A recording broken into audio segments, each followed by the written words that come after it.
¿Qué tal? ¿Cómo estás? Soy Ricardo Medina y esto es Jesús, hombre y Dios.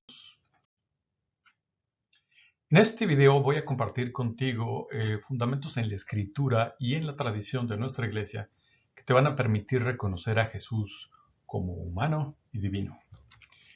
Vamos a ver un pasaje del Evangelio donde hay 5 características fundamentales de Jesús.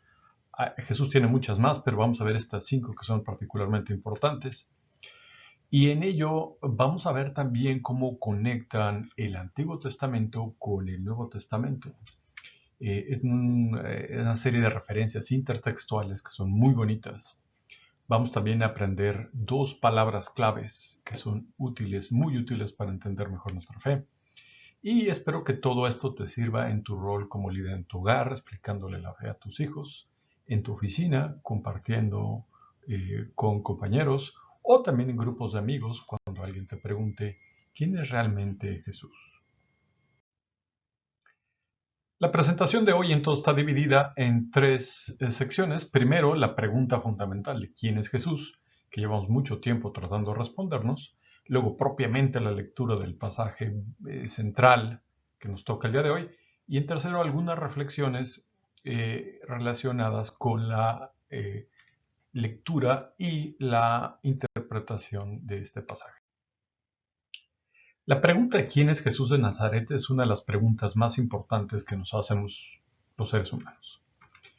Eh, Comenzamos por cuestiones relativamente sencillas como ¿es un hombre que verdaderamente existió? ¿Era un maestro? ¿Era un rabino? ¿A quién dice que es un profeta y simplemente eso? ¿O un místico que tenía contacto directo con Dios? ¿O un celote que era un grupo particular de judíos que existía en el siglo I allí en Palestina? ¿O un curandero que hacía cuestiones prodigiosas y expulsaba demonios, entonces que también era un exorcista? ¿O era Dios? ¿O era un mago que controlaba los elementos? ¿O un gran sabio que recuperaba todo el conocimiento de aquel entonces?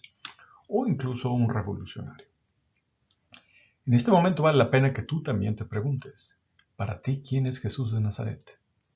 Para mí, Ricardo, ¿quién es Jesús? Para ti, Cristina, ¿quién es Jesús? Bien, si ya te preguntaste quién es Jesús y tienes al menos una respuesta preliminar, entonces vamos a la escritura. Pero antes de eso, déjame compartirte la primera palabra clave del día de hoy. La primera es transfiguración. Transfiguración se refiere justamente a un momento donde Jesús cambia su apariencia y se muestra glorificadamente a sus discípulos. Y la lectura justamente del día de hoy es la lectura de la transfiguración de Jesús, según el Evangelio de Mateo. Esta transfiguración está presente en los otros evangelios, está presente en Lucas y está presente también en Marcos. Y además hay un pasaje equivalente a ella en el Evangelio de Juan. Así que si has leído los evangelios, no es posible que te lo pierdas. Es así de importante. Está presente en los 4 evangelios de Jesús, que narran la vida de Jesús aquí en la tierra con nosotros. Y hoy día vamos a analizar el pasaje según San Mateo. La lectura del Santo Evangelio según San Mateo. La transfiguración de Jesús. 6 días después, Jesús tomó aparte a Pedro, a Santiago y a su hermano Juan, y subió con ellos a una montaña alta. Allí, en presencia de ellos, se transfiguró. Su rostro empezó a brillar como el sol, y su ropa se hizo blanca como la luz. Y en eso se les aparecieron Moisés y Elías, conversando con Jesús. Pedro se dirigió a Jesús y le dijo, Señor, qué bien estamos aquí. Si quieres, voy a hacer aquí 3 chozas, una para ti, otra para Moisés y otra para Elías. Todavía estaba hablando cuando una nube luminosa los cubrió y una voz que venía de la nube dijo, Este es mi Hijo amado, en quien me complazco. Escúchenlo. Al oír la voz, los discípulos se postraron rostro en tierra llenos de temor. Jesús se acercó a ellos, los tocó y les dijo: levántense, no teman. Levantaron la vista, pero no vieron a nadie, sino a Jesús solo. Mientras bajaban de la montaña, Jesús les mandó: no le cuenten a nadie esta visión, hasta que el Hijo del Hombre resucite entre los muertos. Palabra de Dios. Muy bien, ya escuchamos literalmente qué dice el texto. Vamos ahora a revisar lo que el texto nos ha dicho a lo largo de la historia y analizar algunas conexiones entre el Antiguo Testamento con el Evangelio de Mateo. Este pasaje del Evangelio tiene 5 de las características claves de Jesús. 1. Jesús es un maestro judío. 2. Jesús es Hijo de Dios. 3. Su gloria nos ha sido revelada. 4. En Jesús culminan la ley y los profetas. Y 5. A través de Jesús alcanzamos la vida eterna. Y vamos a decir: oye, y Ricardo, ¿pero cómo? ¿Es que en ese pedacito están esas 5 cosas? Sí, ahí están. Vamos a ver. Un primer elemento es cuando vemos que Jesús tiene una relación de maestro con Pedro, Santiago y Juan, quienes a su vez son sus discípulos. Entonces, para eso marqué en naranja los elementos donde Jesús se relaciona con maestros con sus discípulos y Pedro, Santiago y Juan se relacionan de otro modo con él. Lo primero que hace un maestro es que Jesús les está enseñando cosas a ellos. Entonces, en este caso, se los lleva como de excursión a una montaña y Pedro, Santiago y Juan lo van siguiendo, ¿no? También notemos cómo Pedro se dirige a Jesús con respeto y le pregunta cosas. Pedro no va tomando la iniciativa, sino le va preguntando a Jesús qué quiere hacer. Hay también una mención específica de ellos como sus discípulos, y Jesús no solamente llevándolos de un lado a otro, sino también acercándose a ellos, diciéndoles cosas y también instruyéndoles cosas que sí pueden hacer y que no pueden hacer. Entonces Jesús es claramente su maestro. Pero hay un elemento adicional que también es muy bonito.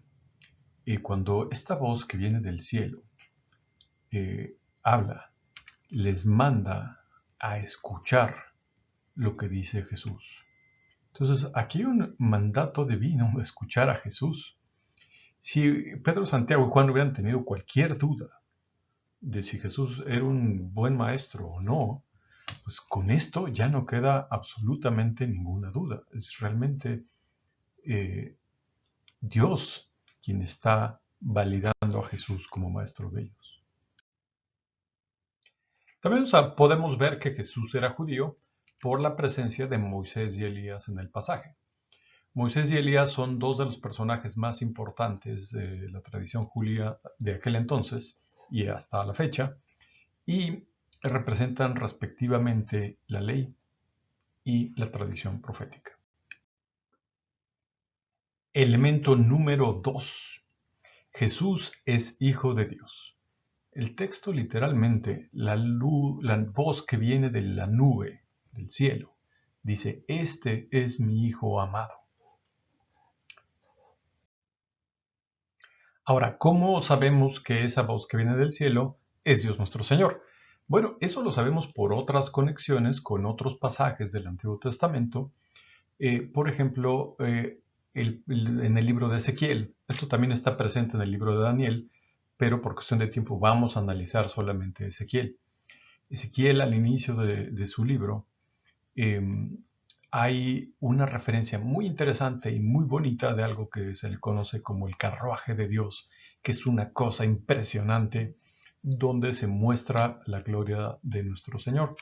El pasaje es relativamente largo, va del versículo 4 al versículo 28 del capítulo 1, pero si te llama la atención de cómo ve Ezequiel y cómo se manifiesta la gloria de Dios a él, te sugiero que tomes tu Biblia, busques el pasaje de Ezequiel y versículos 4 al 28.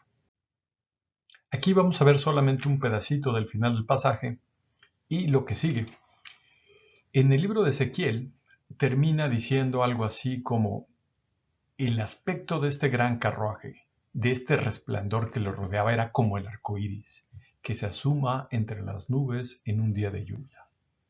Este era el aspecto de la imagen de la gloria del Señor. Al verla, yo me postré en tierra y escuché una voz que me hablaba. El Señor me dijo: Hijo del hombre, levántate, porque voy a hablarte. Ahora checa lo que pasa en el pasaje de Mateo. Allí en la presencia de Dios se transfiguró su rostro y empezó a brillar como el sol, y su ropa se hizo blanca como la luz. Hay una nube luminosa que los cubrió y que dijo, una voz que venía de la nube dijo: Este es mi hijo, escúchenlo. Y al oírlo, los discípulos se postraron en tierra llenos de temor. Jesús se acercó a ellos, los tocó y les dijo: levántense, no teman. Mira ahora el paralelismo impresionante entre el libro de Ezequiel y el libro de Mateo. Y cómo el rostro de Jesús empieza a brillar y Ezequiel habla de un resplandor. Luego cómo Mateo habla de una nube, que a su vez fue la misma nube de las cuales hablaba Ezequiel. Y luego habla de cómo los discípulos se postraron en tierra y cómo también Ezequiel estaba postrado en tierra y cómo Dios le dice a Ezequiel cosas y luego le dice: levántate. Y ahora, en cambio, es Jesús quien les dice a los apóstoles: pues levántense. Esta conexión directa del pasaje de Mateo con el pasaje de Ezequiel es impresionante. Pero eso no es todo. Jesús muestra su divinidad de otro modo. Así como los apóstoles caen en tierra, así como Ezequiel cae en tierra, así como el profeta Daniel cayó también en tierra en algún momento, pues esa es la reacción natural cuando nos encontramos de cara a cara con la divinidad. A veces la sola idea de imaginarnos que Dios se nos manifiesta directamente a nosotros, decimos: ay no, qué miedo, mejor de lejecitos, porque es atemorizante. Pero Jesús no está así. Jesús está perfectamente cómodo en la presencia de Dios, presentándose de un modo impresionante, radiando luz y platicando claramente con Moisés y con Elías. O sea, ¿cómo puede alguien estar así tan cómodo? Pues solamente esto se explica si Jesús comparte también naturaleza divina. Dicho de otro modo, si Jesús también es Dios. Y aparte, platica con Moisés y con Elías, que son los miembros más prominentes de la tradición judía. Es decir, Jesús está mostrando glorioso en combinación o en compañía de Jesús y Elías. Y ahí vale la pena decir, bueno, ¿y esto como qué tanto tiene? ¿Por qué ellos dos? ¿Por qué no Abraham y Ezequiel? ¿O por qué no Jonás y Job? ¿Por qué tiene que ser Moisés y Elías? Bueno, esto nos lo hemos preguntado muchas veces. San Juan Crisóstomo opina que esto es para demostrar que Jesús tenía poder sobre la muerte y la vida. Porque Moisés ya había muerto y Elías aún vivía. Esto es parte del modo de entender de las cosas. Lo vamos a analizar un poco más a detalle, pero en la perspectiva judía de aquel entonces, Elías seguía vivo porque fue tomado al cielo y ascendió en un carruaje. Estas dos situaciones se pueden ver, tanto la muerte de Moisés en el libro del Deuteronomio o la ascensión de Elías al cielo, que es un pasaje muy bonito también, y eso lo puedes ver en el segundo libro de Reyes. También te invito a tomar tu Biblia y darle una lidita a ellos, ¿no? Pero San Juan Crisóstomo dice dos cosas más. Primero, también se puede manifestar la gloria de la cruz y decir que Jesús glorioso va a estar más allá de la crucifixión y que esto ayude a calmar a los discípulos, particularmente a Pedro, que tiene muchísimo miedo de la pasión y de lo que le sean los romanos a aquella gente que se oponían a ellos. También una tercera razón que habla Jesús de esto San Juan Crisóstomo de esto, es para animar a los discípulos a que imitasen a Moisés en esta obediencia a seguir la ley y a Elías en el celo que tenía por transmitirla. Fíjate qué profundidad de pensamiento de San Juan Crisóstomo, y por eso él es uno de los padres de nuestra iglesia. Ahora vamos a estudiar un poco más la gloria. Hay un momento glorioso, muy bonito en la tradición, donde Dios nuestro Señor nos entrega la ley. Y le entrega la ley a Moisés en el monte Sinaí. Y cuando Moisés baja del monte Sinaí, después de estar mucho tiempo en contacto con Dios, su rostro irradiaba luz. Tiene un rostro luminoso, muy bonito, por haber estado en contacto con nuestro Señor. Es un rostro brillante, de paz, de alguien que está en armonía con la ley. Ahora lo que pasa con Jesús. El rostro de Jesús no es un reflejo de esa luz, sino Él brilla como el sol. Imagínate esto. Trata de ver al sol de frente, lo que pasa con los ojos, ¿no? Y su ropa blanca como la luz. Está diciendo el evangelista que no es un reflejo de algo, sino que Jesús es la fuente misma de esa luz. Es así de brillante, es así como el sol. En otras palabras, estás viendo la gloria de Dios en Jesús. Ahora, ¿qué pasa con Elías? Elías era un cuate muy entregado, muy aguerrido, podríamos decir, en cómo defender a nuestro Señor. En algún momento se enfrenta a cerca de varios cientos de profetas de Baal, que era uno de los dioses antiguos, y los vence. Y después de vencerlos, los manda a degollar. Y efectivamente los degüellan. Y entonces, esto le genera un problemón a Elías, tanto con los reyes de aquel entonces, pero sobre todo con su conciencia. Y entonces en un diálogo con Dios, nuestro Señor lo invita a aprender a dominar su celo y a descubrir que Dios no está en el terror ni en la violencia. Y no es así como nos acercamos a Él, sino, dice la Escritura, en el sonido de un suave silencio. Esto le tomaría mucho tiempo a Elías. Esta conversión de invitar a otros a acercarse a Dios, no a través del celo por la ley y el miedo y la fuerza, o la violencia o la coerción, sino a través del amor y la gentileza y la mansedumbre y la paz. Tomaría tanto tiempo que no le daría una vida completa. Y entonces fue llevado al cielo en vida para que él pudiera ir avanzando en esta jornada.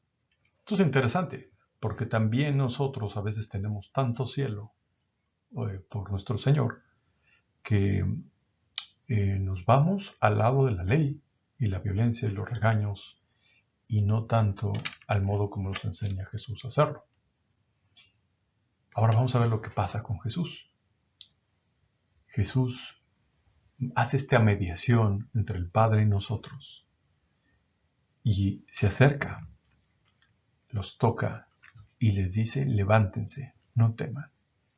Checa qué momento tan glorioso que me dice: Ricardo, no tengas miedo del Padre. Ven, levántate. Cristina, no tengas miedo. Acércate. Ponte de pie. Jesús nos muestra la gloria del Padre en un amor que se autoentrega al punto de convertirse en hombre, como nosotros, como ser humano. Nos invita a levantarnos, a convertirnos en mejores personas y a superar nuestros miedos de regreso a nuestro Creador. Qué bonito, ¿no? El punto número 4 es que en Jesús culminan la ley y los profetas. Entonces, la segunda palabra clave del día de hoy es culminar.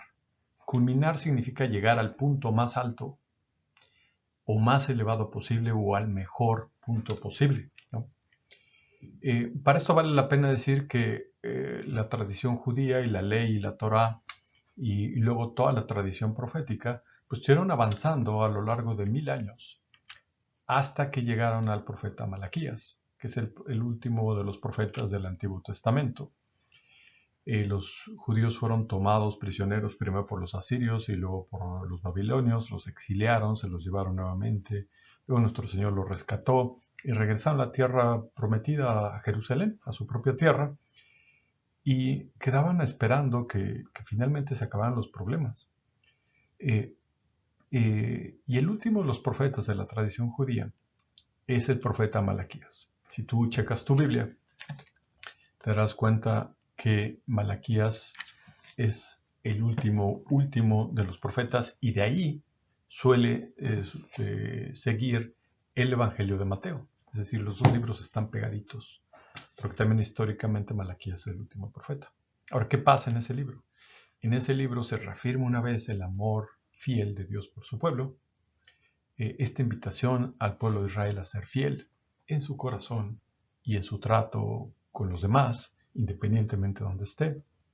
Esta preocupación por el retraso de la justicia de Dios que no llega, y también algo que se conoce como esperanza en el día del Señor, que es cuando Dios se va a manifestar plenamente a nosotros y vamos a ver su gloria. Entonces, vamos a ver cómo concluye el libro del profeta Malaquías y qué conexión tiene con el pasaje que estamos analizando hoy. El libro del profeta Malaquías concluye así. Dice, acuérdense de la ley de mi servidor Moisés, a quien le entregué en el monte Horeb los mandatos y preceptos para todo Israel. Y luego, antes de que llegue el día del Señor grande y terrible, también les enviaré al profeta Elías. Y le hará volver el corazón de los padres hacia los hijos y de los hijos hacia los padres, para que no venga yo a exterminar la tierra. Entonces dices, bueno, suena como bonito, pero como que también da miedo y entonces ya te diste cuenta quiénes aparecen cuando se vienen a culminar los tiempos. Se aparecen Moisés y Elías, como los llama Malaquías, conversando con Jesús. Y parece que el día del Señor llega también, que es grande para quien está esperando la venida del Mesías y terrible para quien no le gusta que estas cosas sucedan. Y hay un elemento adicional entre hijos y padres que vamos a ver a continuación. Checa que el Antiguo Testamento concluye diciendo que Moisés y Elías van a aparecer juntos cuando venga el día del Señor o el Mesías, y el primer libro del Nuevo Testamento muestra la transfiguración de Jesús platicando con Moisés y Elías. Impresionante, ¿no? El siguiente elemento es, fíjate, este punto de Él hará volver el corazón de los hijos, de los padres hacia los hijos, y aquí tenemos el padre diciendo, este es el hijo de mi corazón, este es el hijo que yo amo.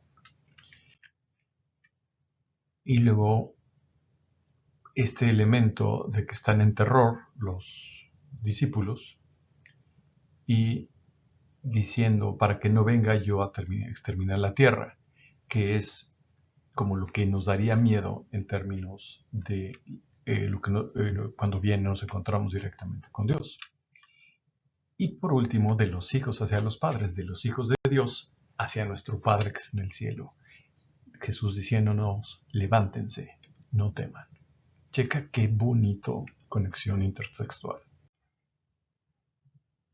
Ahora vamos al punto último, al punto 5 del día de hoy, que está en este pasaje y de que por Jesús alcanzamos la vida eterna. Esto es una enseñanza mucho más sutil que necesita uno reflexionar con más calma en el Evangelio. Y la clave está en el momento que los discípulos están postrados. Jesús los invita a levantarse. Y a la hora que levantan la vista no da pena a nadie más que a Jesús solo. Y quizás te estés preguntando qué tiene que ver todo esto con la vida eterna. Frente a esto, San Agustín nos muestra algo muy interesante. Nos dice, cuando los discípulos caen en tierra, eso simboliza su mortalidad. Pues se dice, eres tierra o polvo eres, y en la tierra volverás o en polvo te convertirás. Eso está del libro del Génesis. Pero luego cuando Jesús los levanta, eso indica también la resurrección.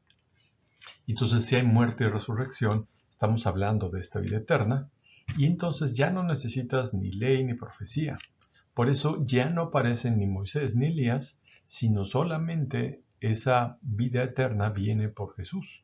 Ya no necesitas la ley porque ellos dieron testimonio de Cristo, ya no necesitas a los profetas porque también vieron que ahí venía el Mesías. Y en algún momento dijeron, bueno, pues sí va a padecer el Mesías, va a resucitar entre los muertos y va a entrar a la gloria. Entonces, ven a Jesús solo, es decir, solo a Jesús, solo a través de Jesús tenemos vida eterna. Muy bien, ya casi acabamos. Te invito ahora a la parte más bonita de todo este proceso. Ya leímos la escritura, ya analizamos distintos contenidos. Ahora te invito a que la lleves de aquí a acá. Que tomes el pasaje, abras tu Biblia, leas la escritura y digas, ¿qué te dice a ti este pasaje?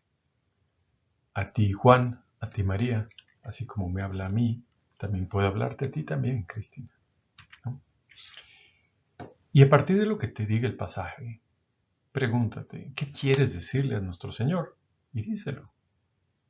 Ponlo en oración y en suave silencio espera su respuesta. Dale pausa al video, toma tu Biblia y ponte en oración.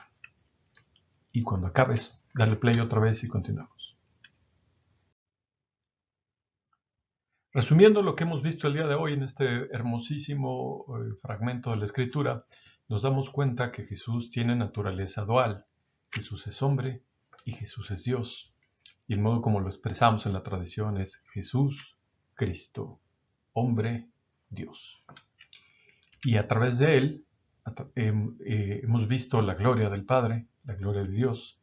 En él culminan la ley y los profetas de la tradición judía, y que también ahora es parte de la tradición cristiana. Y a través de él alcanzamos la vida eterna. ¿Ya acabamos? No me queda más que desearte que nuestro Señor Jesús vuelva a ti su mirada, que toque su hombro y que te llame a ponerte de pie. Si te gustó el video, por favor, dale like. Si quieres que más gente se entera, por favor, compártelo. Si quieres más videos como este, porfa, suscríbete. Yo soy Ricardo Medina y tengo mucho gusto en haber compartido este momento contigo. Nos vemos pronto.